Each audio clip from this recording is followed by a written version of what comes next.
नमस्कार श्रोते हो. दीपक रेगे कथाकथन चॅनलवर तुम्हा सगळ्यांचं मनापासून स्वागत.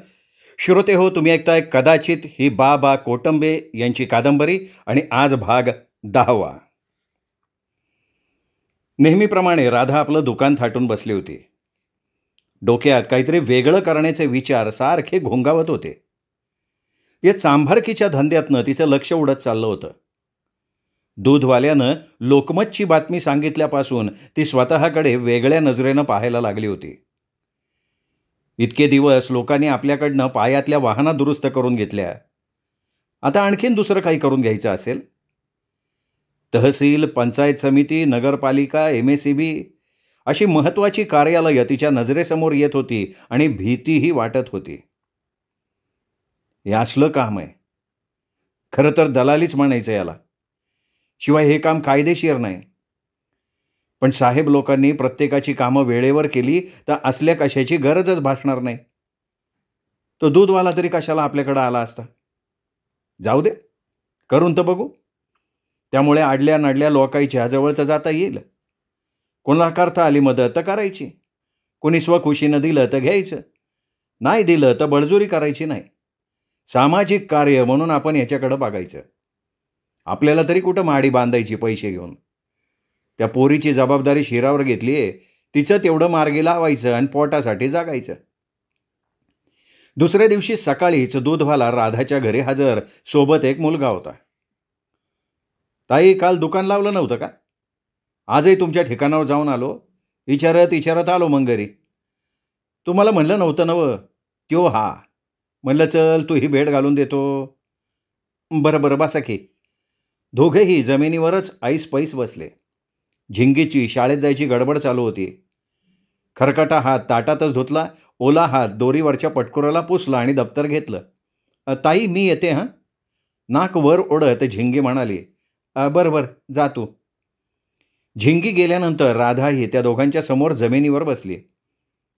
काय नाव तुझं? मुलाकडे बघत राधा म्हणाली. मी गोपीनाथ. आपल्याला काय करायचंय याची काय माहिती आहे का तुला? तिच्या प्रश्नानं गोपीनाथ थोडासा गोंधळला. हा डिगू भाऊ म्हणाला तुम्ही सरकारी कचेऱ्यांच्या काही काम करणार आहेत, तुमच्या मदतीसाठी म्हणून आणलं यांनी. दिगू चुकीचं सांगितलं याला. काम यांनी करायचंय, मी मदत करणार आहे. माझं शिक्षणच 4वी-5वी पर्यंत आहे. तूच माझ्या डोक्यात असलं काही शिरवलं. हे बघ, काम कोणचं बी असू दे, लोकांना आपली मदत व्हावी एवढी माझी इच्छा आहे. तू बरीच कामं करतो असं या दिगूनं मला सांगितलं. म्हणलं एकमेकाच्या मदतीनं काही होतंय का ते बघावं. काही हरकत नाही, आपण कामं करू. ताई, तुम्ही फक्त माझ्या मागं राहा, मी सगळं करतो. लोक आपल्याकडं आले तर पाहिजेत. ते सगळं माझ्यावर सोडन ताई. सध्या मी लिखापडीची कामं करतोय. कोणतं काम कोणाकडे आहे मी सांगन. ते काम करून घ्यायचं काम तुमचं. म्हणजे तो फला मीच की. ते तर तुम्हाला करावंच लागेल ना ताई. कसंही ताई, ते ह्याला काही जमणार नाही. यामुळं तर हा मागं पाडलाय. दूधवाल्यानं आपलं मत व्यक्त करून टाकलं. ठीक आहे, करू की. प्रयत्न करून बघायला काय हरकत आहे. मग मी उद्यापासून लागतो कामाला. 100-1 रुपये लागतील. कोरे कागद, पॅड, इंकपॅड, पेन, शाई असं काही साहित्य खरेदी करावं लागेल. अरे ते सगळं माझ्याकडं लागलं. नाही, तुमच्याकडं कशाला ताई? काय लागल ते मी घेऊन देतो की, दूधवाला म्हणाला. अरे तू का म्हणून द्यायचं? काम आमचं आणि पैसे तू द्यायचे होय. थांब, मी देते पैसे. राधा आत जाऊन पैसे घेऊन आले तसे ते दोघं जायला निघाले. अरे असं कसं निघालं तुम्ही? एक तर पहिल्यांदा माझ्या घरी आलाय, उद्यापासून नवीन काहीतरी सुरू करतोय आणि चहा न घेता जात आहे वे. बसा, चहा घ्या आणि मग जा. दोघेही परत खाली बसले. चहा झाल्यानंतर दिगू आणि गोपीनाथ निघून गेले. झिंगी शाळेत गेलेली. 2 दिवसांपासून राधानं आपलं दुकान लावलं नव्हतं. सगळं चांगलं चालत असताना हे काय नवीन आपल्या डोक्यात शिरलंय. तो दिगू सांगतो काय यांना आपण ऐकतो काय? हे काय काम झालं? गोरगरिबाकडनं 5-10 रुपये घेणं पापच आहे की. त्या परीस आपलं काम कष्टाचं आणि इमानदारीचं. सुरुवातीला लोकांचे जोडे शिवायची लाज वाटत होती. आपल्या बापजाद्यानं असलं काम केलं नाही, मग आपण का करायचं? बरं दुसरं काय करायचं? संपत म्हाताऱ्यानं आधार दिला म्हणून राहायला कुडी मिळाली. त्यानं कधी आपल्याला कोण, कुठली, तुझी जात कोणती असं काय विचारलं नाही. काही दिवस जगायला पाहिजे होता. घर, धंदा, गाठीला असलेले 4 पैसे सगळं हवाली करून गेला आणि कुठलाही अनुभव नसताना आपण तो नेटानं चालवला. नवीन काहीतरी हे डोक्यात शिरलंय. म्हाताऱ्याच्या कामाचा तरी कुठं अनुभव होता आपल्याला, तरी बी केलाच की. जाऊ दे, आपल्याला कुठं लेकरं संसार करायचा आहे. बघायचं काहीतरी करून. जमलं तर जमलं, नाही तर हायच आपली वाडाखालची जागा. खूप वेळ राधा विचार करत बसून होती. दुसऱ्या दिवशी सकाळी 10 वाजता दिगू राधाकडे आला. झिंगी नुकतीच शाळेत गेली होती. अरे दिगू, एकटाच आला? ताई, तुमचा कार्यकर्ता बसलाय कचेरीच्या समोर. मला म्हणला ताईला घेऊन ये म्हणून आलो. अरे पण एवढी घाई कशा पाहिजे? आता तुम्ही दोघांनी हे करायचं ठरवलंय ना, मग उशीर कशाला करताय? उद्याचं काम आज होत असेल तर चांगलंच आहे की. अरे पण दिगू, मला भीती वाटायली रे. कामून की हे काम आपलं नाही असं मला वाटायला लागलंय. हे बघ ताई, जास्त विचार करू नको. नाहीच काही जमलं तर माझ्या गावी घेऊन जातो तुला. चल आटीप लवकर. अरे पण आमच्या कामात तू तुझ्या कामाकडे दुर्लक्ष करू नको बाबा. नाही तसं काही नाही हो. 9-9:30 पर्यंत माझं दूध घालणं संपतंय. दुधाच्या रिकाम्या कॅन ओळखीच्या हॉटेलवर ठेवल्यानं आलो इकडं. तुमचं एकदा काम मार्गी लागलं ना, काम यम वाकडा बघा. चांभारकीचं दुकान लावायला जाताना ती सरळ उठायची आणि निघायची. आज मात्र असलेल्या 2-4 साड्यांपैकी बरी साडी नेसली. आरशाचं आणि तिचं तर वाकडंच होतं. कित्येक दिवसांनंतर तिने आरसा समोर धरला, केसाहून पणी फिरवली, दाराला कुलूप लावलं आणि दिगूबरोबर चालायला लागली. तहसील, पंचायत समिती, नगरपालिका, रजिस्ट्री ऑफिस आणि इतर काही कार्यालयं जवळजवळच होते. कचेरीसमोर वडाचं भलं मोठं झाड होतं. त्याच्या भोवती दगडी ओटा बांधला होता. त्या ओट्यावर नेहमी गर्दी असायची. स्टॅम्प पेपर विक्रेते, मोडक्या तोडक्या टेबलवर खटल खटल आवाज करणारे टाईपरायटर मशीन, काही आपल्या कामात मग्न तर काही कामाची वाट बघत बसलेले. गोपीनाथ ओट्यावर वडाच्या बुडाला आपलं दुकान थाटून बसला होता. छोटीशी अंथरलेली सतरंजी, छोटीशी सुटकेस, त्यात कोरे कागद, लिफाफे, स्टॅम्प पॅड असं बरंच सामान दाटीवाटीनं भरलेलं. या ताई, या. दिगूसोबत असलेल्या राधाकडे बघत गोपीनाथ म्हणाला. राधा ओट्यावर चढली. गोपीनाथ शेजारी टेकली. आजूबाजूला थांबलेल्या लोकांच्या नजरा तिच्याकडे वळाल्या. दिगूला 2-3 कोणीतरी ओळखीचे भेटले. त्यांच्यासोबत तो चहाच्या टपरीकडे चालू लागला. अर्ध्या तासानं आला तो 4-5 लोकांना सोबत घेऊनच. कोणाचं रेशन कार्ड, कोणाचं निराधारांच्या पेन्शनविषयी असली अनेक किचकट कामं घेऊन लोक आलेले होते. गोपीनाथ सगळ्यांना व्यवस्थित समजावून सांगत होता. सह्या घेऊन अर्ज स्वतःकडे ठेवून घेत होता.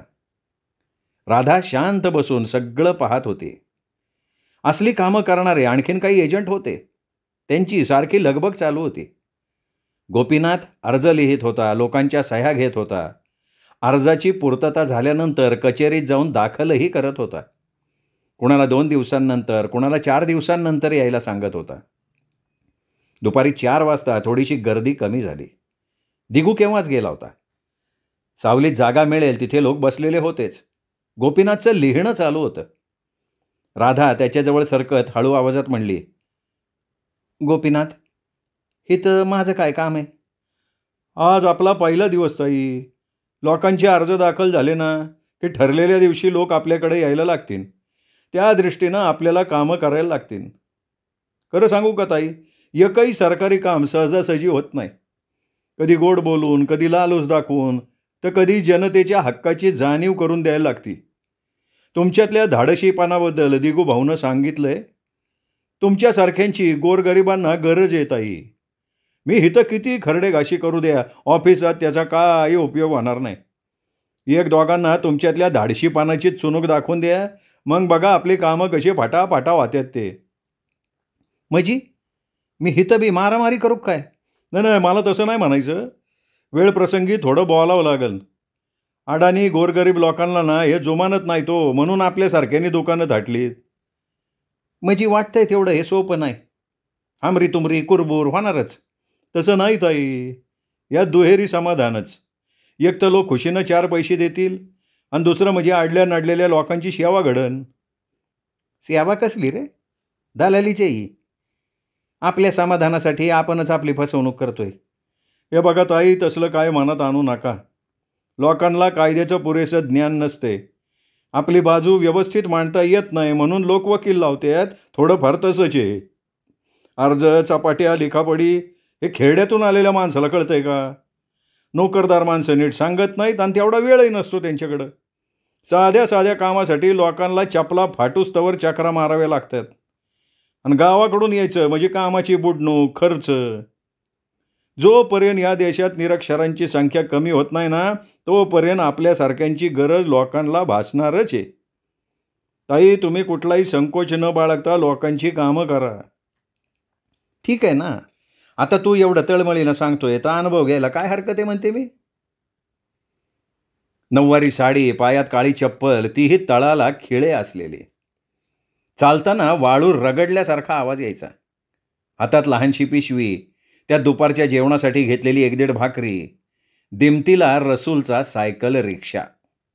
सकाळी बरोबर 10 वाजता रसूल रिक्षा घेऊन राधाच्या घरी हजर व्हायचा. काहीसं लाजत बुजतच राधा या कामात उतरली होती. 4-8 दिवसात चांगली रुळली सुद्धा. शेतकरी, मजूर, झोपडपट्टीत राहणारे विद्यार्थी आणि नोकर वर्ग सुद्धा कामासाठी तिच्याकडे यायला लागला. यात दिगूची मेहनत फार महत्त्वाची होती. काम कुठलं का असना, आपण लोकांच्या मदतीला येतोय याचं तिला समाधान वाटत होतं. असं असलं तरी सहजासहजी हे साध्य झालेलं नव्हतं. सुरुवातीला तिच्याकडे बघून लोक हसायचे, काही टिंगलटावाळी करायचे. ऑफिसातले कर्मचारी हुसकून लावायला बघायचे. शेवटी इथंही तिला भांडखोरपणा दाखवावाच लागला. रेशन कार्डच्या प्रकरणात कचेरीतल्या कारकुनाला तिने चांगलंच फैलावर घेतलं. प्रथमच एका बायकी आवाजानं कचेरीत दणाणून गेली. तिचा आवाज बाहेर बसलेल्या गोपीनाथच्याही कानावर गेला तेव्हा तो धावत आत आला आणि राधाला घेऊन बाहेर गेला. पण बस दुसऱ्या दिवशी रेशन कार्ड तयार. ते कार्ड होतं रसूलचं. त्यानंतर तिच्या वाटेला कोणीही गेलं नाही आणि तिलाही कुणावर आवाज चढवावा लागला नाही. त्या दिवसापासनं रसूल रिक्षासहित राधासोबत राहायला लागला. राधा रोज त्याला 50 रुपये द्यायची. खेडेगावातून आलेले लोक प्रथम राधाला भेटायचे. गोपीनाथ त्यांना योग्य तो सल्ला द्यायचा. न मागता लोक 4 पैसे द्यायचे. राधानंही अमुक एवढे द्या म्हणून तोंड नाही उघडलं. गोपीनाथ आणि राधा ही जोडगोळी प्रत्येकाच्या मदतीला धावून यायला लागली. पैशापेक्षा ना लोक आपल्याकडे येतात याचं राधाला जास्त समाधान होतं. परिस्थितीचे चटके गोपीनाथनंही अनुभवले होते. त्यामुळे लोकांच्या अडचणी त्याला आपल्या वाटायच्या. लबाड आणि ढोंगी लोकांचा त्यालाही तिटकारा होता. अमुक काम करून देतो म्हणून लोकांना लुबडणारे दलाल तो रोज पाहत होता. रसूल तर काय या दोघांच्या मागे सावलीसारखा उभा असायचा. आजही रिक्षा बाजूला लावून तो गोपीनाथ जवळ बसला होता. तेवढ्यात एक म्हातारी राधा जवळ आली. सोबत एक माणूसही होता. ताई, ताई जरा सरकारी दवाखान्यात येता हो ताई. अहो या म्हातारीची लेक लय बिमार आहे. डॉक्टर म्हणते तर औरंगाबादला घेऊन जा. औरंगाबादला न्यायची सोय नाही. अहो मोलमजुरी करणारी ही माणसं कसं नेणार औरंगाबादला सांगा बरं. आधीच तिची शुद्ध हरपली. म्हातारी सोबतचा माणूस म्हणाला. अहो पण मी दवाखान्यात येऊन काय करू? माझ्या कोणी ओळखीचं नाही तिथं. असं नको ना म्हणू माय. अगं तू माय लेकरी सारखी बहिणीच्या मदतीला म्हणून चल. अगं लय आशेने आली मी तुझ्याकडं. तुझं नाव लय लोक ऐकून ऐकलंय म्या. अहो आजी तुमचं सगळं खरं आहे पण तिथं ताईचं कोणी ओळखीचं नाही. अरे ओळखीचं नसलं म्हणून काय झालं? त्या डॉक्टरलाही जरा बोलले तर ऐकन किती हो. म्हातारी जागचं हलायला तयार नव्हती. राधाला काय करावं कळत नव्हतं. शेवटी तिने म्हातारीबरोबर जायचा निर्णय घेतला. राधा दवाखान्यात आली तर ओपीडीमध्ये एका बाकड्यावर म्हातारीच्या मुलीला टाकलेलं. ती जवळजवळ बेशुद्धच होती. अंगावर विटलेलं लुगडं, कित्येक दिवस डोक्याला तेलही लागलेलं नसावं. सावळीच पण नाकी डोळी नीटस. पैसे नाहीत म्हणून डॉक्टरी इलाज मिळू नये ही गोष्टच राधाला न पटणारी होती. मंद श्वास घेत निपचित पडलेल्या म्हातारीच्या लेकीकडे बघत राधा उभी होती. कुणाला दाखवलं तुम्ही हिला? म्हातारीनं डॉक्टरच्या केबिनकडे बोर्ड दाखवलं. कसलाही विचार न करता राधा डॉक्टरच्या केबिनमध्ये घुसली. सोबत म्हातारी आणि तो माणूस. अरे कोण आहात तुम्ही? असं एकदम आत घुसायला हा काय कोंडवाडा आहे का? माफ करा साहेब, एका दुकान करूचे जीवन मरणाचा प्रश्न आहे म्हणून आलोय आम्ही. म्हातारीला आणि त्या माणसाला काही वेळापूर्वीच डॉक्टरनं पाहिलं होतं, त्यामुळे प्रकरण डॉक्टरच्या लक्षात आलं. आजी, तुम्हाला सांगितलं ना इथे इलाज होणार नाही म्हणून. विनाकारण माझा वेळ घेऊ नका. डॉक्टर साहेब, ऐका ना, 10 रुपयाला ही माणसं मोताला येतो आणि तुम्ही म्हणताय औरंगाबादला घेऊन जा. मग ही वेळच काय येऊ द्यावी. खाजगी दवाखान्यात इलाजाला पैसे लागतात आणि जास्त झालं तुम्हाला की सरकारी दवाखाना आठवतो का? म्हणजे चुका करायच्या तुम्ही आणि निस्तरायच्या आम्ही. खरे डॉक्टर साहेब तुमचं. अत्योम याला काल पावतर गोन येईल म्हणून सांगत होता, पण आज आईन येळला सरकारी दवाखान्यात घेऊन जा म्हणला. 1,000-1,500 मेल्याच्या माड्यावर घातले होते.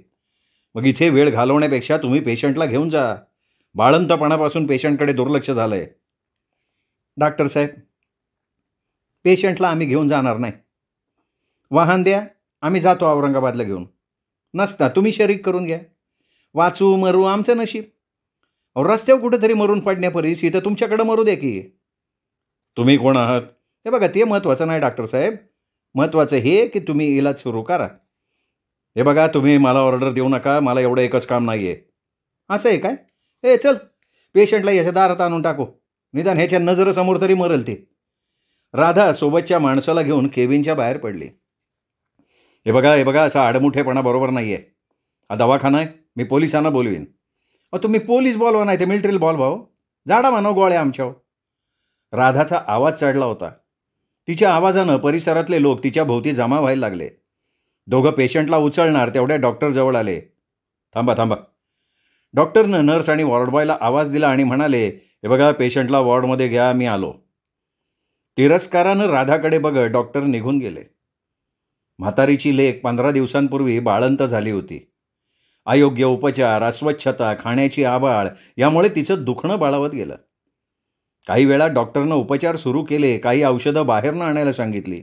सोबतच्या माणसानं ती औषधं आणून दिली.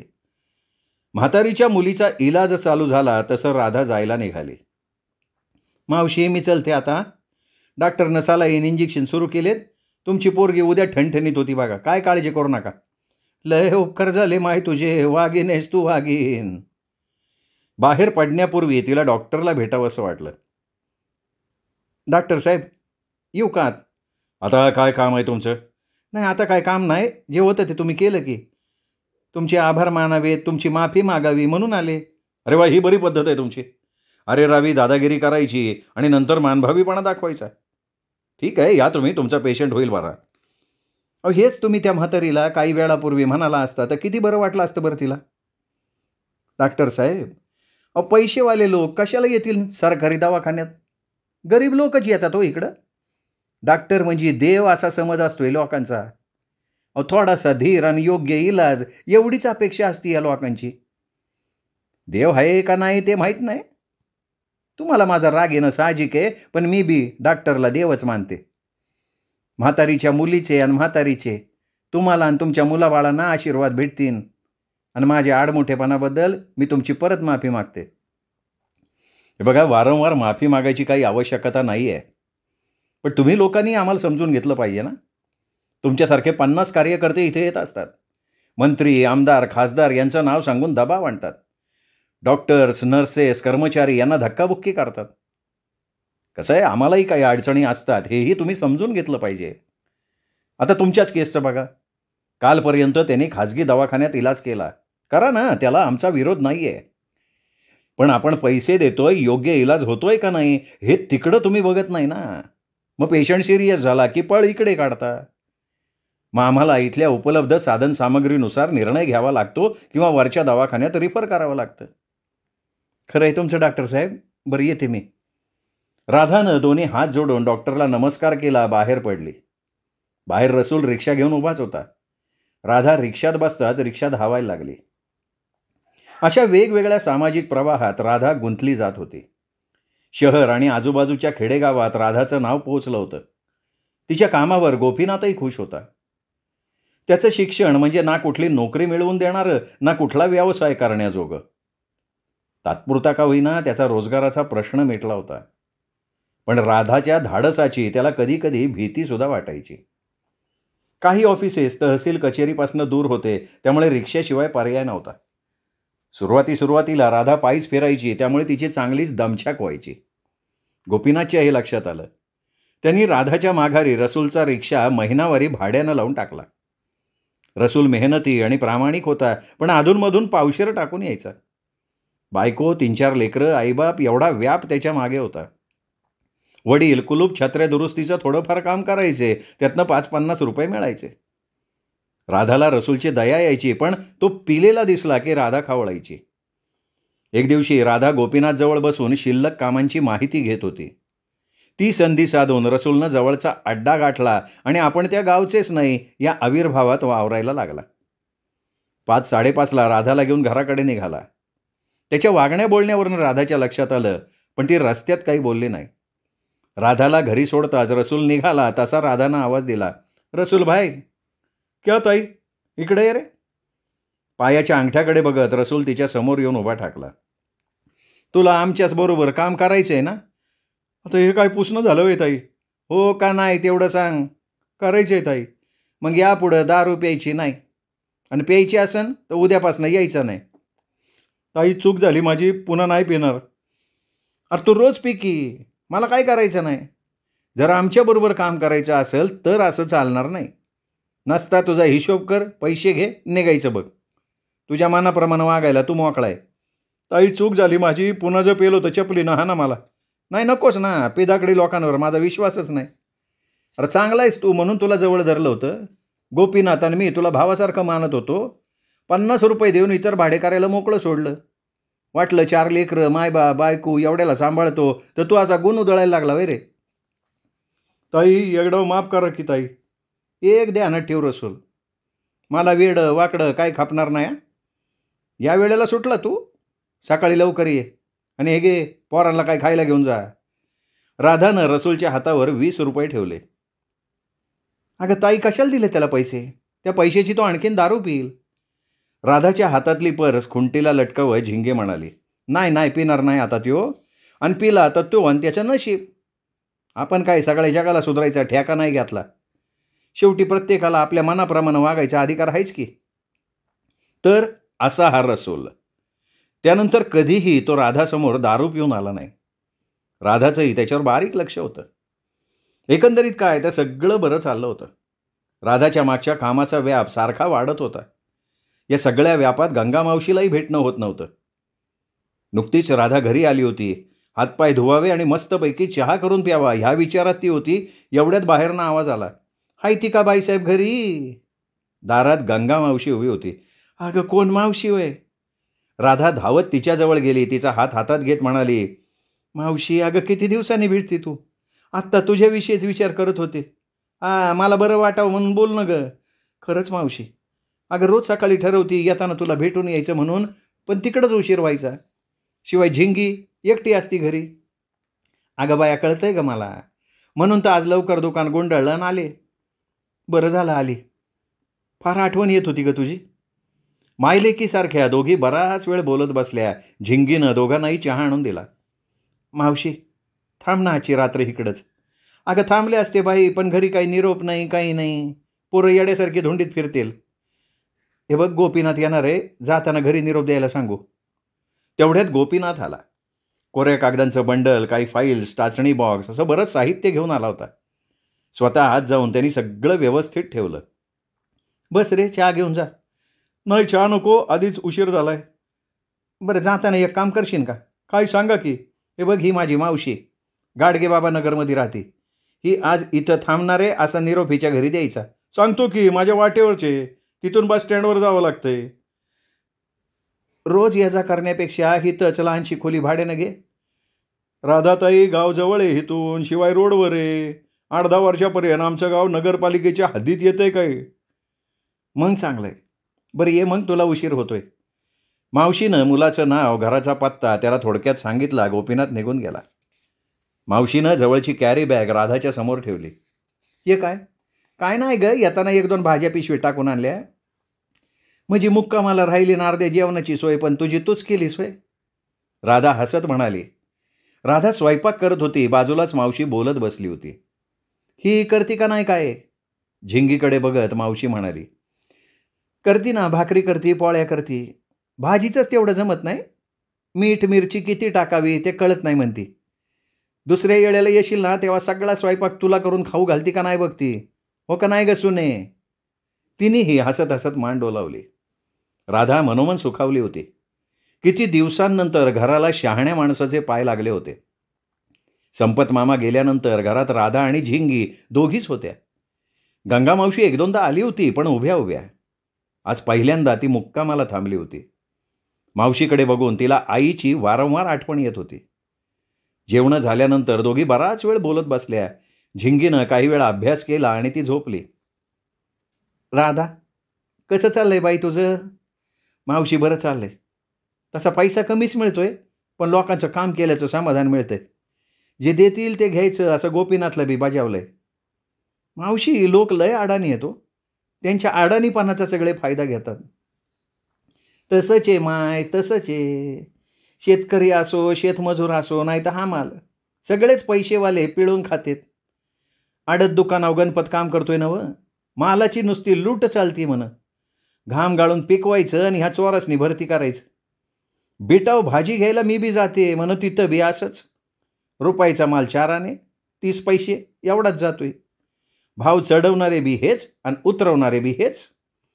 खेड्यापाड्यातनं लोक येतात, त्यांना नीट सांगत जाय. हां, तसा अंधार सगळीकडेच आहे. एकट्या दुकट्यानं उपसल्यानं तो काही कमी होणार नाही. पण तेवढ्या अंधारात बी काजवा डोळ्यासमोरनं गेला का मनाला कसं बरं वाटतंय बघ.